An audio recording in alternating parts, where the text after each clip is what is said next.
తప్పు చేస్తే శిక్ష పడడం ఖాయం. అయితే యుక్త వయసులో క్షణికావేశాలు చేస్తున్న తప్పులకు లేటు వయసులో శిక్ష పడుతోంది. దేశంలోని ఏ జైలులో చేసినా ఇవే దృశ్యాలు కనిపిస్తున్నాయి. టీనేజ్లో తప్పు చేసి అండర్ ట్రయల్లోనే సగం జీవితాన్ని ఖైదీలు గడిపేస్తున్నారు. కోర్టుల తీర్పులు వచ్చేసరికి ఏండ్లకి ఏళ్ళు కాలం పడుతుంది. ఇంతకీ దేశంలో ఎంతమంది అండర్ ట్రయల్స్ లో ఖైదీలు ఉన్నారు? ఎన్సీఆర్బీ నివేదిక ఏం చెబుతోంది?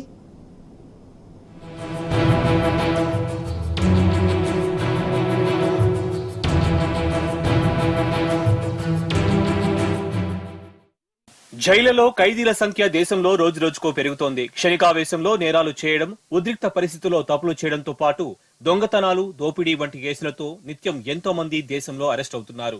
కోర్టుల్లో విచారణ ఎదుర్కొంటూ జైలు జీవితం గడుపుతున్నారు. అయితే ఇందులో తక్షణమే శిక్ష పడుతున్న వారి సంఖ్య చాలా తక్కువగా ఉంది. తాజాగా కేంద్రం ప్రకటించిన ఎన్సీఆర్బీ 2023 రిపోర్టులో అనేక విషయాలు వెల్లడించింది.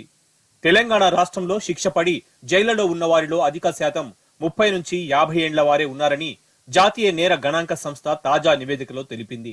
దీని ప్రకారం 2022 డిసెంబరు నాటికి రాష్ట్రంలోని అన్ని జైళ్లలో కలిపి విచారణలో ఉన్న ఖైదీలు 4200 మందికి పైగా ఉన్నారు.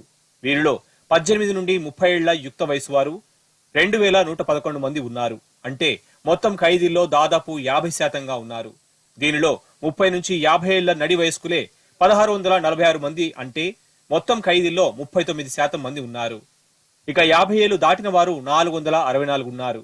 కాగా రాష్ట్రంలో శిక్ష పడిన ఖైదీలు 2100 మందికి పైగా ఉన్నారు. వారిలో 1146 మంది నడి వయస్కులు ఉండగా యుక్త వయసులో ఉన్నవారు 655 మంది ఉన్నారు.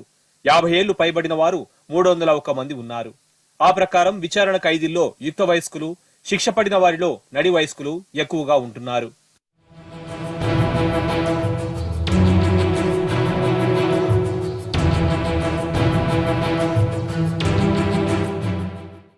పలు కేసుల్లో నేరం చేసిన చాలా కాలం తరువాత శిక్షలు పడుతున్నాయి. ఇందుకు ప్రధాన కారణం దర్యాప్తు, న్యాయ విచారణ ఆలస్యం కావడమే. ఏదైనా కేసు నమోదైన తరువాత నిందితులను అరెస్టు చేసి పోలీసులు దర్యాప్తు మొదలు పెడతారు. దర్యాప్తు పూర్తయిన తరువాత న్యాయస్థానంలో అభియోగ పత్రం దాఖలు చేస్తారు. అప్పుడు న్యాయ విచారణ మొదలవుతుంది. అయితే రకరకాల కారణాలతో చాలా వరకు కేసుల్లో దర్యాప్తు పూర్తి కావడానికి ఏళ్లకేండ్లు పడుతోంది. కొన్ని కేసులను రికార్డు స్థాయిలో వేగంగా దర్యాప్తు చేయగలుగుతున్నా దాదాపు 3 కేసులు ఇంకా పెండింగ్ లోనే ఉంటున్నాయి.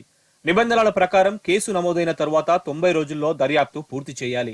అయితే పలు కేసుల్లో నేరం జరిగిన తరువాత దర్యాప్తు పూర్తి కావడానికే ఏళ్లు పడుతోంది. అనంతరం న్యాయస్థానాల్లో విచారణ మొదలైన తరువాత తీర్పు వెలువడడానికి మరికొంత సమయం పడుతోంది. కాగా పలు కేసుల్లో శిక్ష పడితే నిందితులు కొట్టివేస్తే పోలీసులు మళ్లీ హైకోర్టులను ఆశ్రయిస్తున్నారు. దీంతో వివిధ నేరాల్లో నిందితులకు శిక్ష పడడానికి చాలా సమయం పడుతోంది. జైళ్లలో 54% మంది నడి వయస్కులు, శిక్షలు పడిన ఖైదీలే ఉండడానికి ఇదే కారణంగా కనిపిస్తోంది.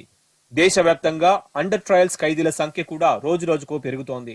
దేశంలోని రాష్ట్రాలు, కేంద్రపాలిత ప్రాంతాల్లో కలిపి 4 లక్షలకు పైగా అండర్ ట్రయల్ ఖైదీల కేసులు పెండింగ్ లో ఉన్నాయని నేషనల్ క్రైమ్ రికార్డ్స్ బ్యూరో తెలిపింది.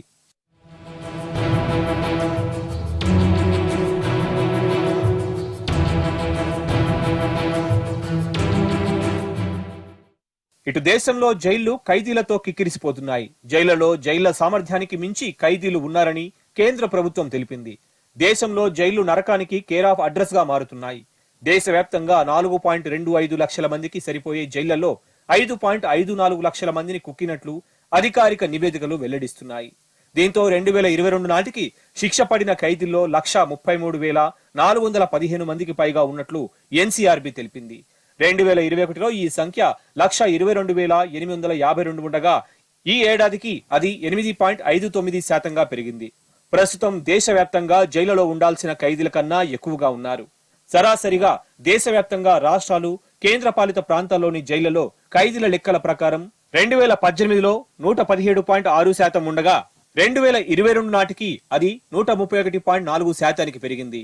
ముఖ్యంగా జిల్లా జైళ్లలో ఖైదీలు ఎక్కువ సంఖ్యలో ఉన్నారు. 2018లో 133% ఉండగా 2022 నాటికి అది 156.5% పెరిగింది. అటు ఖైదీలకు కేంద్రం కేటాయిస్తున్న నిధులు కూడా భారీగా పెంచింది. 2018-19లో ఖైదీల కోసం 1776 కోట్లు ఖర్చు చేయగా 2022-23 ఏడాదికి 2528 కోట్లను విడుదల చేసింది. అయితే జైళ్లలో సిబ్బంది కొరత కూడా ఇబ్బందిగా మారింది. 2021 లెక్కల ప్రకారం దేశంలో జైలు సిబ్బందిలో 25,000 ఖాళీలు ఉన్నట్లు తేలింది.